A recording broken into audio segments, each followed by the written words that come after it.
decisions that ruined everything for Man United.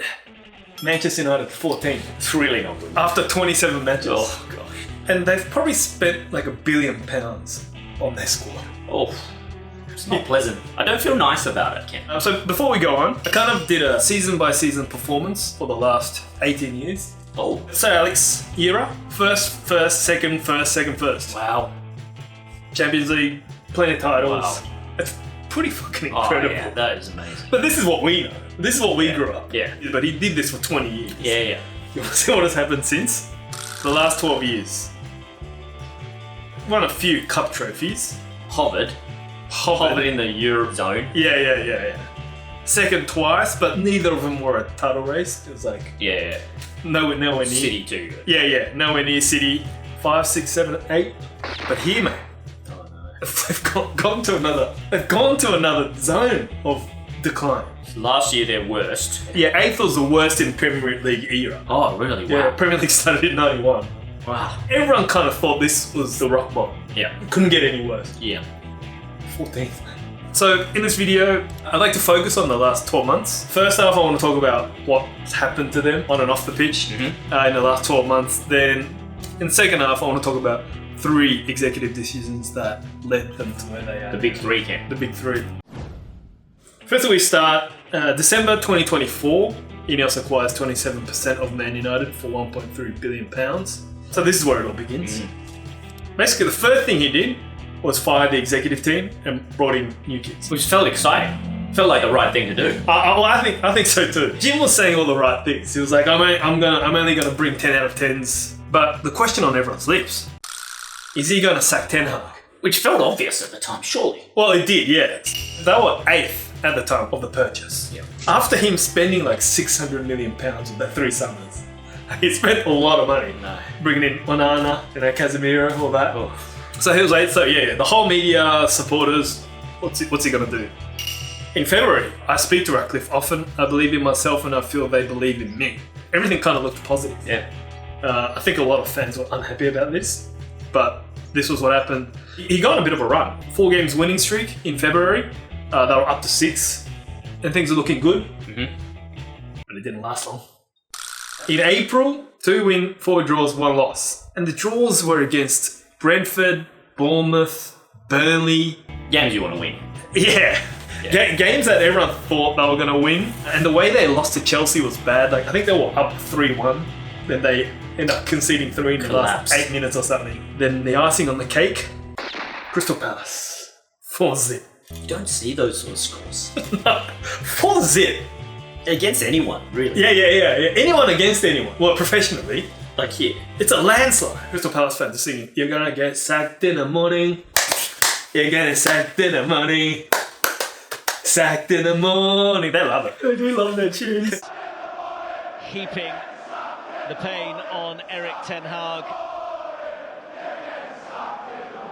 Everyone expected him to get sacked, however, does not sack Ten Hag. Yeah, unhappy fans. Really unhappy fans. They end up finishing 8th in the league, but a few weeks later, he wins the FA Cup over Man City. Justifies his position. A little bit of hope. City weren't great though.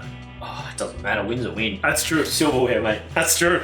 Counts. They sneak into Europa League, which is really important in terms of revenue. Yep.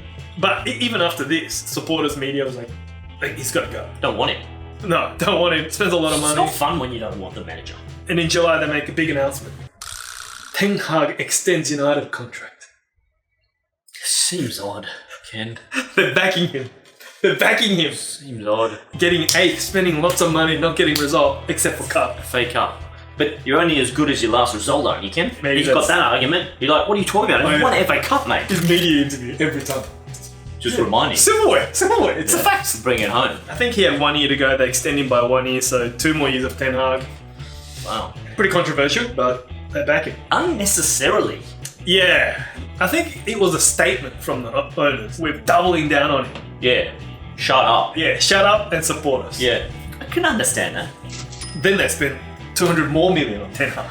Pounds. That's mad cash. A lot of money. Yolo, Delis, Zekti, Mazlaoui, Dugate. These 2 are Dutch, and Ten Hag's Dutch. And Mazlaoui, he used to play for Ten Hag. Ten Hag's pretty much got a history of just bringing in players that he's already. Oh yeah. Onana he used to play with. Half the squad are Dutch or someone who It is... feels narrow and naive. Yeah, I think that you happen to have worked with the best. or they're the only players that wants to come to Man United. They're the only ones that are willing to sign. Yeah, oh, interesting. Good. Top players who hasn't played against him. They don't want to come to United. You know, when they're 8th. I'm not here to play Europa League, mate. To be honest, none of them are top class. Right. But anyway, INEOS, they back him with an extension, 200 mil. Money in the pocket. Oh, everyone's excited. It's like, all right. Of course they are. So new management, new transfer, new season. Let's go, they say. Season starts. They're 14th after 9 matches. How far off the top? Oh, way off the top by this stage. Liverpool with 9 wins and 1 draw after 10 matches. So they're on 28 points. They're 20, they're already 15 points behind the leader after 9 matches. Then finally, 28th of October is gone. 4 months. Yeah, 4 months after extension, 2 months since the season started, he gets a sack. Oh, it's bad use of money. Isn't it? If you're going to waste money, waste it on another striker. Yeah. Put 20 million more and get a better striker or something. However, good news. Ruben Amorim gets appointed straight away. He's the next Mourinho, the next big thing. Amorim, 39-year-old Portuguese, and he's only been coaching for about 5 years. He's won 5 titles in Portugal. Oh, all with Sporting? Nah, so he won the cup with Braga. Wow. That's the big one. Yeah. And as soon as he won that, Sporting took him. He's been pretty invincible since. Young, ambitious, charismatic, and Man City were negotiating with him, and so were Liverpool. Wow. So it was somewhat of a surprise, already an achievement by him signing for Man United. Yeah. Apparently they spent 10.4 million to sack Ten Hag. Then they spent another 10 million to bring him on. 20 million pounds. He's the manager. Everyone's happy, everyone's excited, but new manager. Yeah. Fresh new page. Yeah, exactly. Then United drops another bomb. December 8th, Sporting Director Dan Ashworth, he joined in July, departs by mutual agreement. New guy. New guy. Not doing a good enough job. January, they say they signed Ashworth from Newcastle. Yeah. Then he had 6 months gardening leave. So he was appointed in July. So he must have been part of the decision to extend him, responsible for negotiating all the signings. Yeah. He must have been responsible for sacking Ten Hag Yeah. and appointing Amorim. Then he gets sacked. Wow. Mutual agreement. Mate, come on. Mutual agreement. And so they paid Newcastle £5 million to let him go. And the termination for him was $4 million as well. So they've spent 29 million On the execs. on coaches and executives. Like 2 positions, to fill 2 positions. Not even filled, he's gone. No, that's the end of that. To hire and get rid of £9 million for an executive. It's a lot of money, isn't it? £30 million, yeah. Like, just mess about with. Just messing about, Ken. Right. While they're sacking the normal employee, Yeah. and they're raising ticket prices, Yeah. and they're abolishing lunches for their staff. And they're getting smashed on the park. Oh, yeah. It's not a good fun time to be part of Man U. Less than a year since they've come to Man U. Fucking total chaos. At least Amorim's here, though. Well, he's going to save the day, Ken. Isn't it? Well, that's the story. 18 matches, 6 wins, 4 draws, 8 losses. 12th to 14th. He sets the record as the fastest Man United manager to lose 5 Premier League home matches. He lost 5 out of 7 home matches. Oof. 5 out of 7 home matches. That is a disaster. Manchester United. How many would these guys have? So What was their Mourinho, ratio? so that's the thing. Mourinho, he didn't lose 5 matches, home matches, in 2.5 years. That's why that's NA. Yeah. And Ralph Rangnick, he was only there for 6 months. That's pretty incredible. Mourinho didn't lose 5 times in 2.5 years. Equally as incredible as losing 5 of 7. Oh, fucking hell. And that's only about 3 years later. And they've spent probably £1 billion since Mourinho left. And he even comes out and says, we are maybe the worst team in the history of Manchester United. You don't want to be part of that. No one wants to be part of this. Oof, it's not nice when your manager says that about you. Oh, yeah. Mm. He said he regretted saying it, but yeah, I mean, after this kind of record, I mean, he's just speaking honesty. then here we are. 14. With that record, I mean, that doesn't surprise me. No, exactly, yeah, he's losing more than winning. So 3 decisions that ruined everything for Man United. This is what I think. Firstly, not sacking Ten Hag earlier. It feels pretty obvious, Ken, doesn't Yeah, it does. it? Like, that doesn't seem like you need to be a brain surgeon. No. But they had plenty of opportunities to sack him. Yeah. But I mean, the question is, then who do you bring? One silverware. That actually ruined them. Oh yeah. If they had have lost that FA Cup final, tell you what was happening the next morning. True. Yeah. Sacked in the morning. Getting sacked in the... True. If Man City players weren't drunk the night before, new manager, new players, they have to be way more stable. I mean, Thomas Tuchel, I think, was the front runner, but I mean, he definitely would have had a better team. Yeah, so that's fair. Second reason, backing Ten Hag with 200 million. What's the mistake here? 200 mil gave him too much money? Right. Or keeping him and allowing him? Yeah. I mean, it comes from the first one, really, but they doubled down on him. And apparently these three were his play. Allowing him to clearly have so much sway in the decision making is the mistake. Right. Yeah, exactly. So maybe back him with 100 million, give him one player. Stop letting him just get these guys who he's used to play with. Right, exactly. Let's get some team effort. They spent this 100 million basically on his players. Yeah. Mazao is all right. He's not great, but he's all right. Xerxes been terrible. First goal, first game, that felt good. That was it. I went to one of their matches against Twente in Old Trafford. Xerxes was so terrible. He looked lost. All right. Not in the messy sort of way where he's just strolling around. Oh, no. Wait. Hang on. If I run here, then let me just check. He's a big lad. He's a big Dutch, and he's huge. His ass is massive. Right. But then you think they'll play the ball to him. Just back to the goal. Yeah, you think he can. Just hold it up. And Doocy style. He gets smashed. With Duca. He gets smashed. Right. He gets smashed by 20 defenders. Oh no. These are the players that he brought. Onana, probably pound for pound the worst goalkeeper ever. I think that's serious. And Anthony, they spent 100 million on this guy. He left after a year and a half. What they sell him for? He's on loan now in Betis. Man United fans almost unanimously says he's the worst signing ever in the Premier League. Wow. By every team in the More world. than Onana.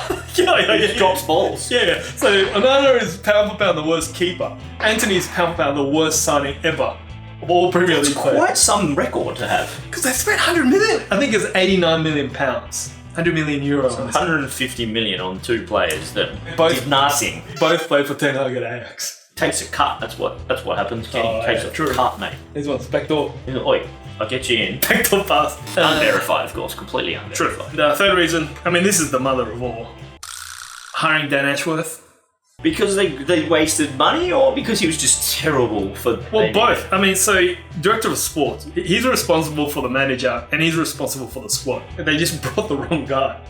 Right. Why did old mate like him? We don't know why he liked him, but we know why it didn't work. So Ratcliffe did an interview like 2 weeks ago, talking about everything. And he talks about all this. About Ten Hag, not sacking Ten Hag earlier was an error. Oh. He's admitting. Wow. He's like hands up, yeah, that was an error. Okay, good. So you agree with him? Yeah. So about Ashworth, he just says chemistry. Between who? The rest of the... So that's exactly what Neville asked. And he's like, let's just leave the chemistry. Right. And yeah, with summer signings, he reckons they'll get better. That's what they've probably said the last 4 years. In fact, that's definitely what they've said the last 4 years. Well, I'm not so sure about this one. I agree with this. Chemistry's a hard one, though. Yeah. That's hard to just understand whether the chemistry's going to work or not. Yeah. Making decisions about players, that should be easy. There's some science behind it. So he's came out and said, our data science department has not been updated since the 90s. That's what I'm saying. Yeah. He said... That should be decision number one that you got made. Well, I think he... Made a mistake. I think he wanted Ashworth to upgrade the That's what data he got. science. He's a data guy. Ashworth is a data guy, right? That's what they thought. Right. I don't think he was. I think that's the mistake. But he came from Brighton, who's super data oriented. He made his name there. Then he did a pretty good job at Newcastle. Yeah. So he had a really good reputation. But I saw an article. Some insider that worked with Ashworth at Man United said he's more of a manager than charismatic transfer guy. Yeah. Right. So But he came from the same role in Newcastle. Yeah, he did. But I think every team is different. Sporting director can be just an executor or the leader that takes actual reins. Yeah. Like some teams, people above it, the owners, The hands-on. Yeah, exactly. Yeah. So I think when there's hands-on owners, he works well. Right. When he gets all the reins, he's not quite Wasn't there. that effective. So there you have it. 3 decisions that ruined everything for Man U. mother of all was It didn't work. Yeah. But I think he does have really good reputation, so he probably will go somewhere and succeed. But that's the thing. That's why I think this is interesting and harsh at the same time. It's easy to reflect on a decision and realise it was a bad one, rather than it being an obviously bad decision. Yeah, it's all hindsight. Yeah, I know. Yeah. Whereas, but the number one, you've rightly pointed out, number one is not sacking 10. Like, that seems obvious. Right. Yeah. You know what I mean? Yeah. Like, obviously. No, but again, like then Silverware. who was going to be the replacement? Really, I think more. Yeah. Yeah, you can't just say You got the lesser of two evils, isn't it? And I think they feel that Amorim is a good long-term successor. Yeah. Now the biggest problem. So the reason Amorim's not functioning is this is his favourite formation, 3-4-3. Yeah. 3-4-2-1. They just don't have the players. And that's all he knows. He's only done it for 5 years. That's all he knows. He conquered Portugal with this formation. And this squad is just not made for this. On paper, though, this is a good squad. Oh yeah, on paper, yeah. They've paid 50 million for all of them at least. Of course they're good on paper. Hoyland, they paid 80 million for this guy last year. No one knows what they're doing. Their role is. We lost. I think especially the wingback. This is from WhoScored.com, the most used formation this season in the Premier League. 16 appearances, 1-5, draw 4, lost 7. And the biggest problem with this, Bruno Fernandes, by far their best player, he's a 10, so he doesn't really fit in this formation. I think that's one thing, and they don't really have wingbacks. They're both defenders. So which means that Amorim could be good, but to get to his squad, probably going to take another 3 windows at least. Because you've got to prove that you're going to get to Champions League at the least before you're going to get. The thing is that they're 14th. Who wants to go to a 14th side? Well, I can tell you. No one can. Yeah, no, exactly. The only good thing is they're still in Europa League. If they win it, they're going to qualify for Champions League. Oh, then they automatically. Yeah, if they win it, right. I think they're. So they're all eggs one basket. Oh yeah. That's exciting. Yeah, it is. So, yeah, it is exciting. Just rest their good team for PL. Oh, they might you can't get relegated. Yeah, you're right. He said even if we win Europa League, this season is a failure. Yeah, that's right, but that's just salvaging. Yeah, true. But that's exactly what they did last season by winning FA Cup, and they qualified for Europa League. Like they're walking on really thin ice. Skin of the teeth. Yeah, they made that happen last year. And they also need someone to pay $50 to $100 million for some of these players. Oh yeah. You know, that's not. Oh yeah. They need to get rid of these players. Evacuate. Yeah. So this is the thing. So Mainu and Garnacho, they're 2 19-year-old prodigies. They might have to sell them because they just don't have anyone else to sell them. Yeah, and then rebuild the team around with the money. Yeah. Or they might even sell Bruno Fernandes, their best player. He's probably the best attacking midfielder in Premier League right now. Wow. Anyway, interesting time for 14th. Man United. We'll see. Tough times. This is good. You have to enjoy these times, man. So tell me what you guys think. Do you guys have faith in Amorim? Let me know in the comments. Thank you very much for watching. See ya!